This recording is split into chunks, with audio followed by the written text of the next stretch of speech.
Hello बच्चों, NEET VNM chemistry में आप लोगों का बहुत बहुत स्वागत है। तो आज हम लोग बच्चों बड़ा ही इंपॉर्टेंट टॉपिक के ऊपर बात करेंगे, केमिस्ट्री ऑफ ये। अब ये क्या है? तो दरअसल ये बेंजीन है। बेंजीन को इस तरीके से भी लिख सकते हैं। तो आज हम लोग थोड़ा बेंजीन के कुछ केमिस्ट्री के ऊपर बात करेंगे। तो सबसे पहले बेटा बेंजीन का कौन सा टॉपिक बात करेंगे? तो पहली बात, जो बेंजीन होता है एक एरोमेटिक कंपाउंड होता है। क्या होता है? एरोमेटिक कंपाउंड होता है। हकल रूल को फॉलो करता है। हकल रूल क्या होता है? हकल रूल को फॉलो करता है 4n+2 पाई इलेक्ट्रॉन, ये होता है। अगर हम बेंजीन के स्ट्रक्चर की बात करेंगे तो कुछ इस तरीके से यहाँ पे बनता है, जिसमें 3 हमारे पाई बॉन्ड होते हैं इस तरीके से। ये बेंजीन है। टोटल बॉन्ड बेंजीन में 15 होते हैं, जिसमें से 3 पाई बॉन्ड होते हैं और यहाँ पर 12 सिग्मा बॉन्ड होते हैं। 12 सिग्मा बॉन्ड होते हैं और 6 पाई इलेक्ट्रॉन होते हैं। तो ये एक एरोमेटिक कंपाउंड होता है। शूटी फ्लेम मतलब काले धुएं के साथ जलता है। दूसरा बात, ये कोल्टार में डिस्कवर किया गया था।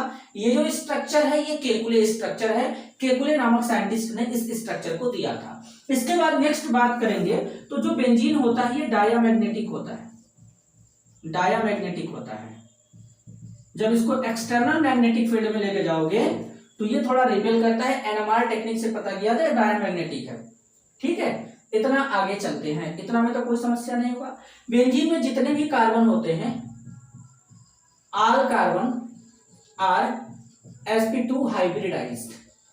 कैसे? जरा ध्यान से समझो। कार्बन देखो, carbon carbon carbon carbon carbon, यही है हाइड्रोजन। अब हाइब्रिडाइजेशन निकालने का तरीका क्या होता है? पाई बॉन्ड को हाइब्रिडाइजेशन में काउंट करते नहीं है, केवल सिग्मा बॉन्ड को काउंट करते हैं। सिंगल सिग्मा, डबल में 1 सिग्मा 1 पाई, 3 सिग्मा मतलब sp2। तो इसमें सारे कार्बन कौन से फॉर्म में होंगे? sp2 फॉर्म में होंगे। sp2 फॉर्म में होंगे। ये भी sp2। और इसमें जो ये एक प्लेनर मॉलिक्यूल होता है, प्लेनर मॉलिक्यूल होता है।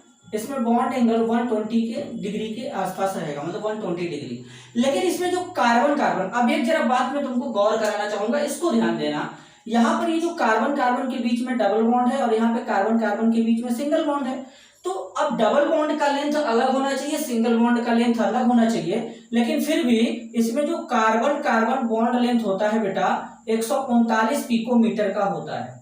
कितना होता है? 139 पिकोमीटर का होता है। दरअसल ये जो कार्बन कार्बन सिंगल दिख रहा है, ये सिंगल नहीं होता, इसके साथ में आधा बॉन्ड और लगा होता है। कहने का मीन्स ये जो पाई बॉन्ड तुमको यहाँ पे दिख रहा है, दरअसल ये रेजोनेंस में इन्वॉल्व है। तो ये पाई बॉन्ड हर जगह घूमता रहता है, तो इसलिए इसको कुछ इस तरीके से यहाँ पे बना देते हैं। तो इसका मतलब ये डबल बॉन्ड एक ही जगह पे नहीं है, हर जगह फैला हुआ है। एक बार देख लो, दिख रहा है नहीं?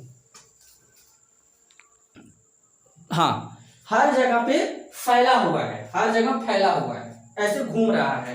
तो इसलिए इसके अंदर पार्शियल डबल बॉन्ड कैरेक्टर होगा। तो बॉन्ड लेंथ 139 पिकोमीटर का होता है। वैसे तो अगर हम देखें तो कार्बन कार्बन सिंगल बॉन्ड के बीच में जो बॉन्ड लेंथ होता है 154 पिकोमीटर का होता है। कार्बन कार्बन डबल बॉन्ड की बात करें तो 133 पिकोमीटर का होता है। कार्बन कार्बन ट्रिपल बॉन्ड की बात करें तो 120 पिकोमीटर का होता है। तो ये कार्बन कार्बन बॉन्ड लेंथ होता है। लेकिन अब बेंजीन में जो कार्बन होता है, कार्बन सिंगल बॉन्ड, अब यहाँ पे हल्का से डबल बॉन्ड कैरेक्टर होता है, तो इसलिए 139 पिकोमीटर का आता है। यानी पूरी तरीके से सिंगल बॉन्ड में नहीं है, पूरी तरीके से डबल बॉन्ड में नहीं है, डेढ़ बॉन्ड बोल सकते हैं। एक बॉन्ड पूरा और दूसरा वाला बॉन्ड जो होगा वो थोड़ा आधा बन रहा होगा। तो इस तरीके से ये कहानी चलती है। ठीक है। अच्छा, अगर हम बेंजीन के प्रिपरेशन की बात कर लें, थोड़ा कैसे बनाते होंगे, तो देखो यहाँ पर एरोमेटाइजेशन रिएक्शन होता है। एरोमेटाइजेशन रिएक्शन में करते क्या है? हालांकि बहुत सारे तरीके हैं, लेकिन एकदम आसान तरीका बता रहा हूं जो यूज किया जाता है ज्यादातर। एसिटिलीन लेते हैं C2H2, red hot iron tube लेते हैं। क्या लेते हैं? Red hot iron tube. 800 degree Celsius पे हीट करते हैं, तुम्हारा बेंजीन बन जाता है। ये कहानी चल रही होती है बेंजीन के साथ में। देख लो। अब इसके बाद अगर तुम बेंजीन के DU की बात करोगे, बेंजीन के DU की बात करोगे, DU मतलब डिग्री ऑफ अनसेचुरेशन।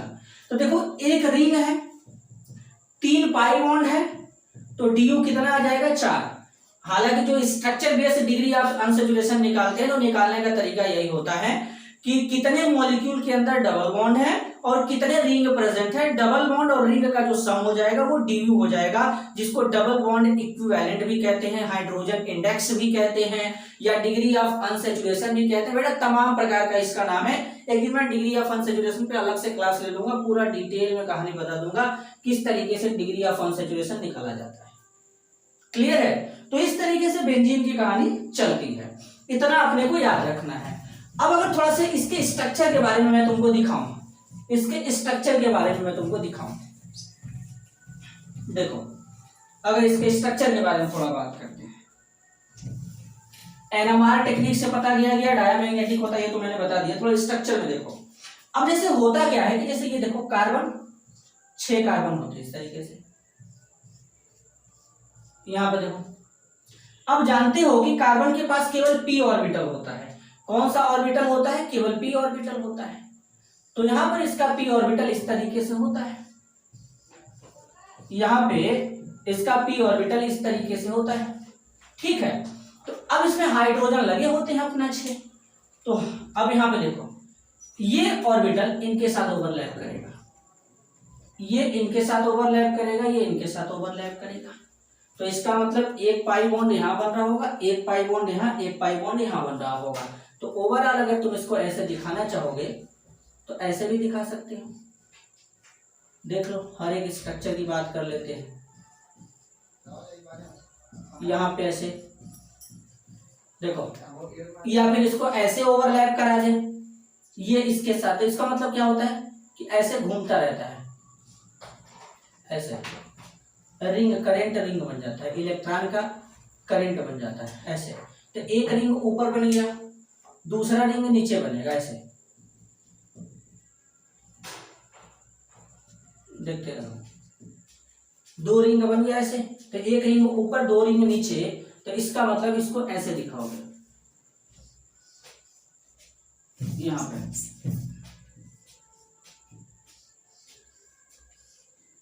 ये इलेक्ट्रॉन डेंसिटी है, ये इलेक्ट्रॉन डेंसिटी ऐसे घूमता है, तो इसको ऐसे दिखा देते हैं। तो ऐसे इलेक्ट्रॉन डेंसिटी ऊपर नीचे आता है इस तरीके से, ठीक है।